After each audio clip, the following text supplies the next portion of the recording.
So మీ 10 digits mobile number paper మీద రాసుకోండి.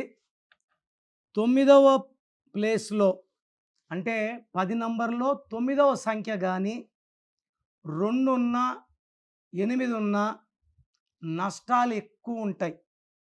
9వ స్థానం 9 అంటే కుజుడు స్థానం. ధైర్యానికి, డబ్బుకి వీళ్ళు ఎక్కువ నేమ్, ఫేమ్, ముక్కు మీద కోపం ఉంటుంది.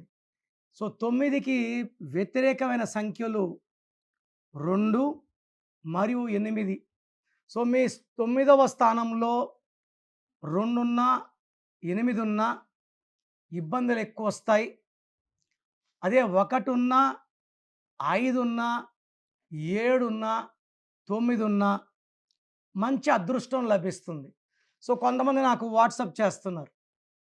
సెల్ ఫోన్లు ఇప్పుడొచ్చాయి. మీరు సెల్ ఫోన్ గురించి చెప్తున్నారు. సెల్ ఫోన్ నంబర్‌లు ఇంపార్టెంట్ కాదు. ఇంతకుముందు ఒక 50, 60 ఏళ్ల క్రితం సొంత కార్లు లేవు. బస్సుల్లో పోయేవాళ్ళం. ఇప్పుడు కార్లొచ్చాయి. Car number important. మొబైల్ నంబర్‌లొచ్చాయి. మనం ఎక్కడున్నా మన మొబైల్ నంబర్‌తో కనుక్కోవచ్చు. మన లొకేషన్ తెలిసిపోతది. మన ఆధార్‌కి, మన బ్యాంక్‌కి లింక్ అయ్యింది phone number. So mobile number అదృష్టంగా ఉంటే మాటలు బాగుంటాయి, వ్యాపారం బాగుంటుంది, అభివృద్ధి బాగుంటుంది. లేనప్పుడు దాని ప్రభావం ఉండదు. వాడుతున్నాం కాబట్టి ప్రభావం ఉంటుంది.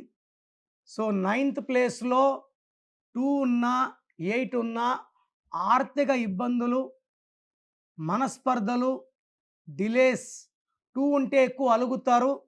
8 ఉంటే పనులన్నీ లేట్ అవుతాయి. సో మీ పేరు ఎలా ఉందో చెక్ చేసుకొని చాలామంది మొబైల్ నంబర్ పెట్టేస్తున్నారు. ఫస్ట్ పేరు బాగుందా లేదా చూసుకొని, పేరు కరెక్షన్ అయినాక lucky number, lucky mobile number, lucky stones వస్తాయి కాబట్టి ఫస్ట్ పేరు ఎలా ఉందో చెక్ చేసుకున్నాకే then I can tell about the mobile number.